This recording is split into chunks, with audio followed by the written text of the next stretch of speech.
Nhắc đến Hà Nội là nhắc đến một nền văn hóa lâu đời và duy nhất.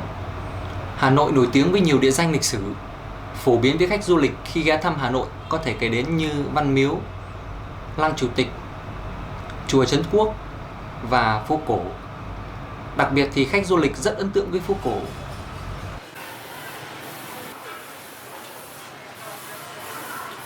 Nơi này đã có 2.000 năm lịch sử giao thương với 36 con phố.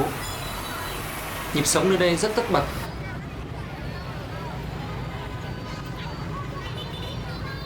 Nhưng đồng thời cũng rất là thư giãn. Nó mang dấu ấn về văn hóa Hà Nội xa xưa và người Hà Nội thì duy trì nó đến tận bây giờ. Văn hóa ăn ngoài đường, uống ngoài đường, tản mạn ngoài đường. Có thể nói phố cổ là cái nôi ẩm thực của đường phố Hà Nội. Nó là một phần không thể thiếu trong văn hóa Hà Nội. Mọi người bán mọi thứ ở đây. Bạn có thể bắt gặp các gian hàng nhỏ hay những người bán hàng rong ở khắp mọi nơi trên các con phố. Ẩm thực nơi đây rất đa dạng và đặc biệt ngon. Phở là món nên được nhắc đến đầu tiên. Mọi người đều biết đến món ăn phổ biến bậc nhất này.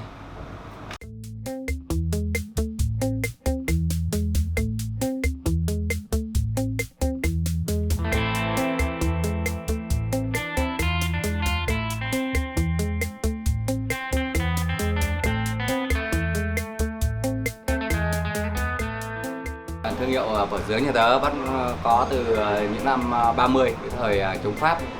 Thời đấy nó là phở gánh ấy, một trong những hàng phở đầu tiên của Hà Nội.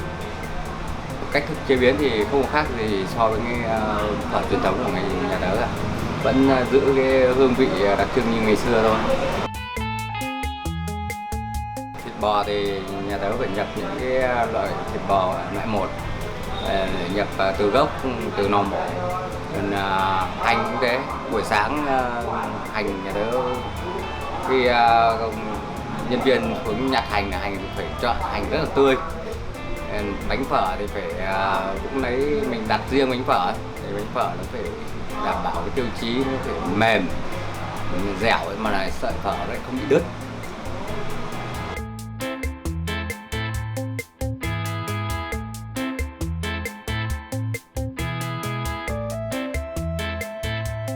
Mỗi quán thì nó có một đặc trưng riêng, đấy là do cái khách hàng người ta cảm nhận. Nhưng mà riêng cái nước dùng nhà tớ ấy, thì tôi nghĩ là nó có cái vị là ngọt thanh và nước trong, không ăn không bị ngấy. Nhà tớ mở cửa từ 5 giờ sáng, phục vụ khách từ 5 giờ 15 đến 11 giờ trưa. Nhà tớ nghỉ trưa để chuẩn bị hàng buổi chiều. Thì buổi chiều nhà tớ 16 giờ là mở cửa phục vụ khách đến 21 giờ 30.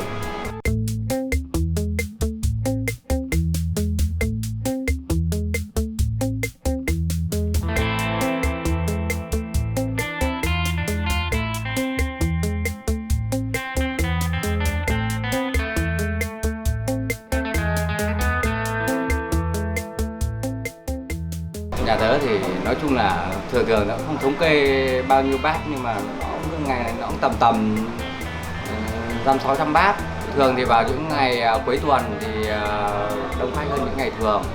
Còn những ngày bình thường thì cũng vào cỡ tầm giờ ăn sáng là đông, tầm 7:30 rồi đi. Cách Tây họ ăn thì đa số là họ khen ngon.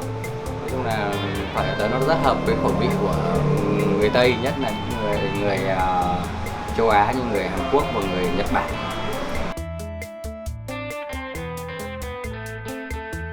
Châu Âu thì nói chung là đa phần là người ta cũng ăn, người ta khen ngon. Tại nhà tớ cũng có một lượng khách Tây mà người ta kiểu ở đây lâu năm ấy, người ta làm việc và sinh sống ở đây thì có lượng khách Tây là khách quen đấy, cũng ăn thường xuyên.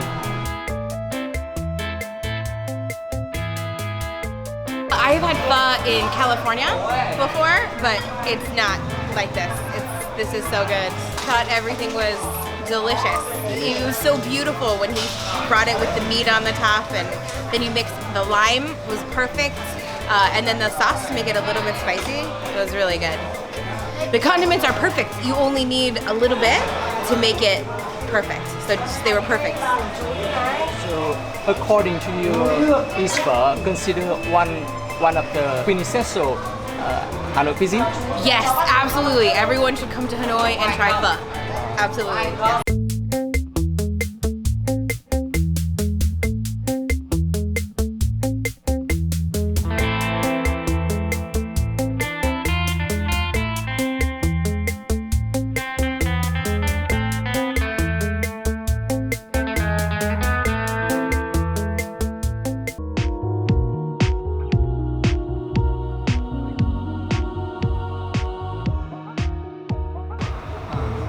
Cái ấn tượng ban đầu của tôi khi ăn ở đây là bát phở thực sự rất đầy đặn. Nó nhiều thịt bò và sợi phở. Màu xanh của hành lá ở cái phía trên tô phở nhìn rất là hấp dẫn. Tùy khẩu vị của mỗi người mà khi ăn thì có thể cho thêm chanh, tỏi, ớt, tiêu. Một bát phở mà có chút chua và cay thì sẽ hấp dẫn hơn. Tôi thì thường có thói quen là thử nước dùng trước khi ăn. Và nước dùng ở đây thì thực sự khác biệt. Nó hầu như trong và có vị ngọt thanh dễ chịu. Trộn mọi thứ lại với nhau tạo ra một sự hòa quyện hương vị. Thịt bò có vị ngọt và dai mềm. Sợi phở trắng, dai, hoàn hảo.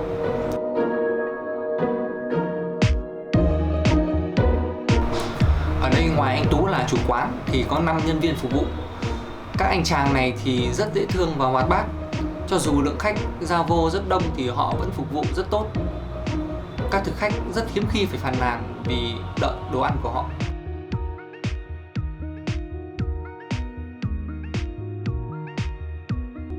Tôi nghĩ đó thực sự là một điểm cộng trong cách phục vụ của quán. Nhân viên người ta phải thức dậy lúc 4 giờ 30 sáng để chuẩn bị mọi thứ. Và họ tự phân chia công việc, làm rất là chuyên nghiệp.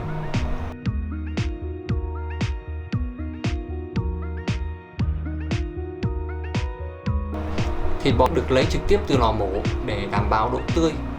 Và từng miếng họ phải thái bằng tay.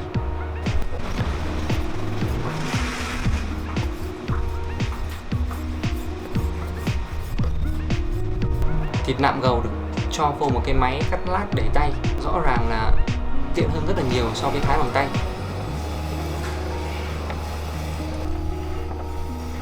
Từng lát thịt được tạo ra thì có độ mỏng rất là đều nhau. Rau thơm được sử dụng ở đây là loại rau mùi rất là phổ biến. Và nhân viên người ta dùng kéo để cắt bỏ gốc, sau đó rửa sạch lại bằng nước. Hành tươi xanh, mọng nước, rất là sạch sẽ.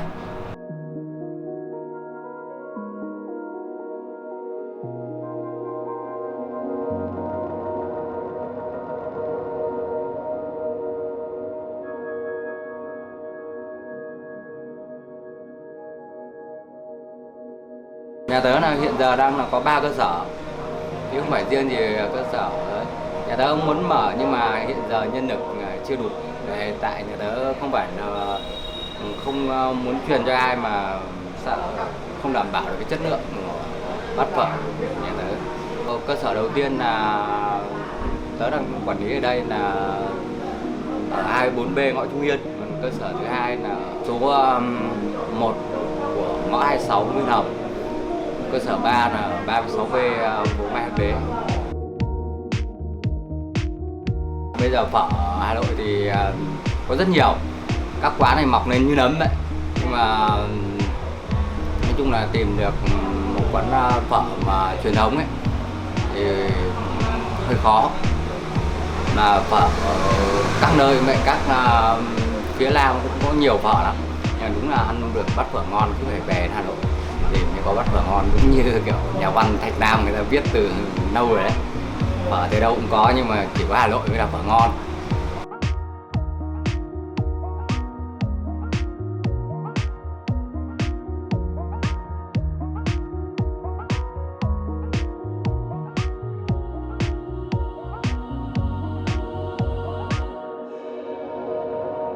Về phở Việt Nam thì chắc chắn là nó sẽ không giống bất kỳ cái hương vị ở đâu cả.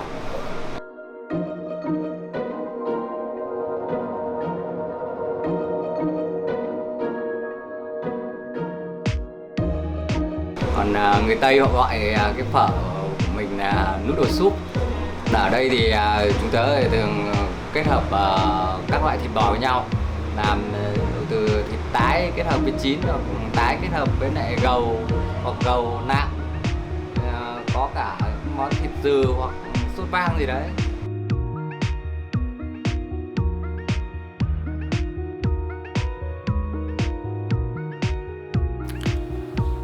Hà Nội đang vươn mình biến chuyển mạnh mẽ, nhưng đồng thời những giá trị ẩm thực truyền thống vẫn được tiếp tục gìn giữ và phát huy qua các thế hệ. Chúng ta có thể thấy rõ qua tô phở Việt, rất Việt Nam, rất truyền thống. Các bạn biết là Hà Nội thì là thủ đô của Việt Nam, khu phố cổ này nó được ví như là thiên đường ẩm thực của Hà Nội.